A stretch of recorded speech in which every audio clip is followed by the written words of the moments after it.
जयराम कुमार महतो। धन्यवाद अध्यक्ष महोदय।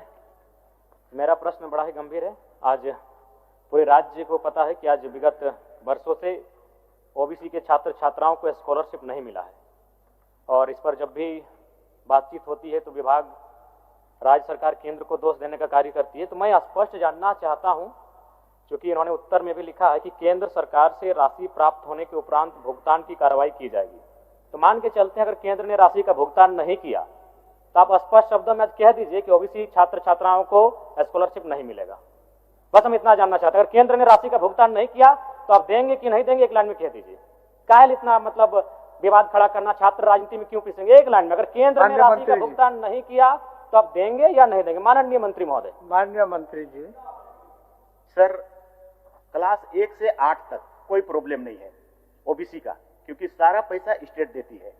प्रॉब्लम सर 9 और 10 और पोस्ट मैट्रिक का है, और इन दोनों में 60-40 का रेशियो है। अब कानून बना है तो अब बना है सर, तो हम लोग तो वेट करते हैं, और इसीलिए हम मंत्री जी के पास भी गए, भारत सरकार के पास, और उनको सारा आंकड़ा भी बताए कि आप हमको देंगे तभी मेरा जो मेरा बजट का पैसा है सो खुलेगा। मतलब मेरे पास फाइनेंस रेजुलेशन है फाइनेंस डिपार्टमेंट का कि हाँ, कि वो नहीं देगा तो ये नहीं खुलेगा।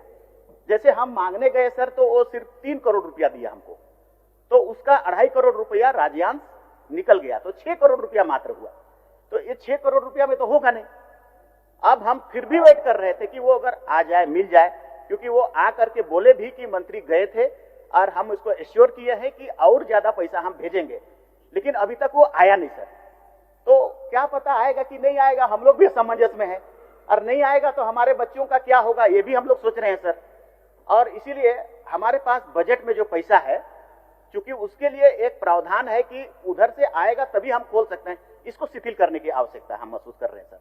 हमको देना है सभी ओबीसी बच्चों को, उसको आगे बढ़ाने के लिए हमको महसूस है इस बात को। इसलिए सर करीब करीब हमारे पास काफी इतना पैसा है जिससे कि ये संभव हो जाएगा। बजट के अनुसार 275 और 9-10 के लिए 39 करोड़ और 275 करोड़ है हमारा पोस्ट मैट्रिक के लिए, इतना पैसा है। तो ये शिथिलीकरण के लिए हम लोग लेटर लिख रहे हैं। कल हमने पित पत्र भी जारी कर दिया सेक्रेटरी को कि आप इसका वैकल्पिक व्यवस्था करें। केंद्र नहीं देगा तो उसकी बात है, मत देने दीजिए, हम क्या करेंगे उसको बात बताइए, मेरे पास बजट में है उसको क्लियर करिए। तो हमने लिख दिया है, कुछ दिनों में हम लोग इसका व्यवस्था करेंगे। पिछले कल के अनुसार हम शायद लगता है कि इसको हम लोग ठीक कर लेंगे। चलिए जयराम जी, अच्छा उत्तर हुआ। यानी ठीक है अध्यक्ष महोदय, 1 साल से ज्यादा हो चुका है, तो वही तो नहीं, सही बात। अगर केंद्र नहीं दिया तो क्या आपके पास विकल्प है, क्या तैयारी आपके? नहीं तो जयराम जी सर, आप शायद ध्यान से 1 साल से ज्यादा हो चुका है। नहीं, सही बात हो चुका है, सही बात है। केंद्र आपका सवाल को मंत्री जी स्वीकार भी किए और पित पत्र भी लिख चुके हैं। ये उत्तर नहीं हुआ। अच्छा, हम थोड़ा सा उनके आंकड़ों के अनुसार ही जानना चाहेंगे मंत्री जी से कि 2023-24 में कितना राशि स्कॉलरशिप के लिए भुगतान किया गया था 2023-24 में?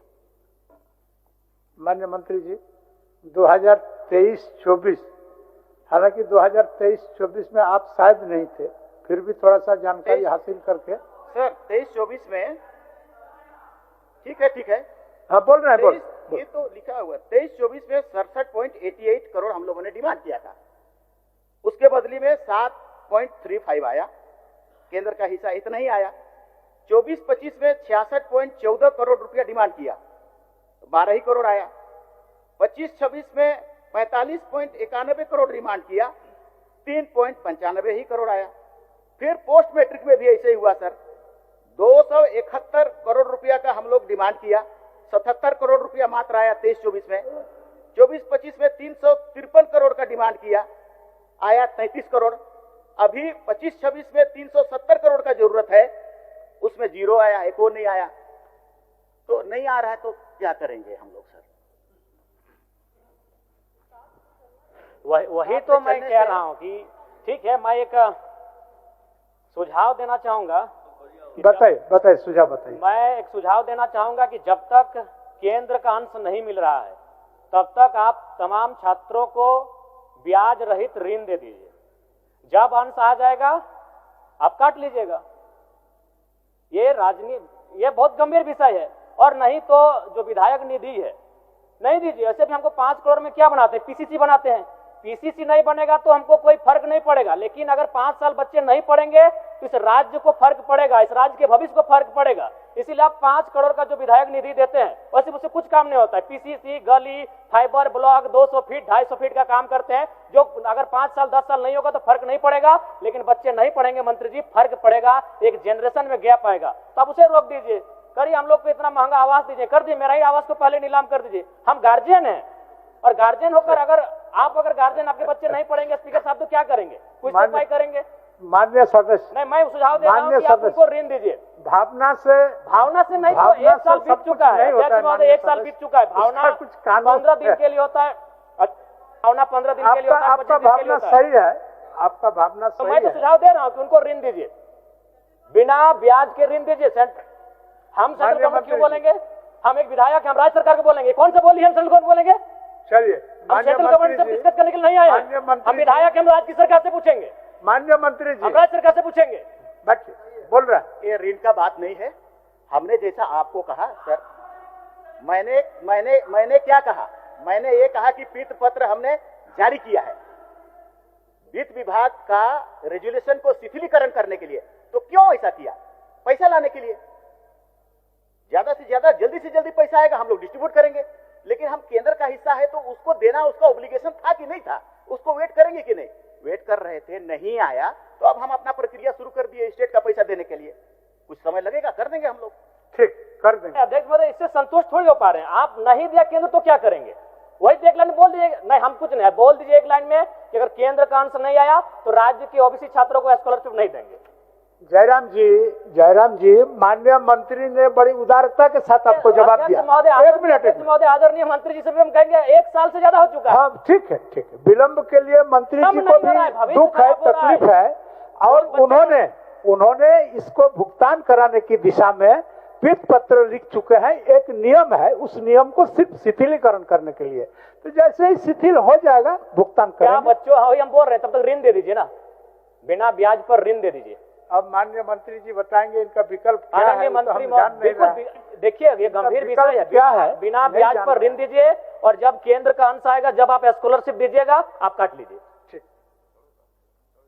सर, ऋण एक तो सरकार या विधि या विभाग बैठिए जयराम जी, सिस्टम से चलता है ना सर। अब वो ऋण कहाँ से आएगा, कौन जगह से कौन फंड को हम देंगे ऋण। हमारे पास जो स्कॉलरशिप का चीज है उसी पर हम सॉल्यूशन निकाल सकते हैं। ऋण हम कौन वाला पैसा को देंगे, क्योंकि मेरे पास तो कोई पैसा है नहीं ऋण देने के लिए। इसीलिए इसका सॉल्यूशन यही है जयराम जी, हम लोग जल्दी से जल्दी करें सब मिल करके, और उस पैसा को निकाले जो राज्य के पास है उसको हम लोग दे दें। जल्दी करें इस पर, थोड़ा समय दीजिए जयराम जी, थोड़ा समय पर्याप्त है। क्योंकि और भी माननीय सदस्यों को सवाल पूछना है, लेकिन हम संतुष्ट हो पाए ना राज्य के छात्र संतुष्ट हो पाए। बाकी माननीय मंत्री महोदय, आप लोग क्या कर रहे हैं नहीं कर रहे हैं, लेकिन आपके माननीय सदस्य ने जो कहा कि आप केंद्र से पूछिए, गलत बात है। हम एक विधायक हैं, हम केंद्र से पूछने के लिए नहीं आए हैं, हम राज्य सरकार माननीय मुख्यमंत्री से पूछने आए हैं, हम विभागीय मंत्री से पूछने आए हैं। तो ये आप दोस्तों कीजिए, हमारे साथ ये नहीं कर सकते हैं। माननीय सदस्य अमित यादव जी।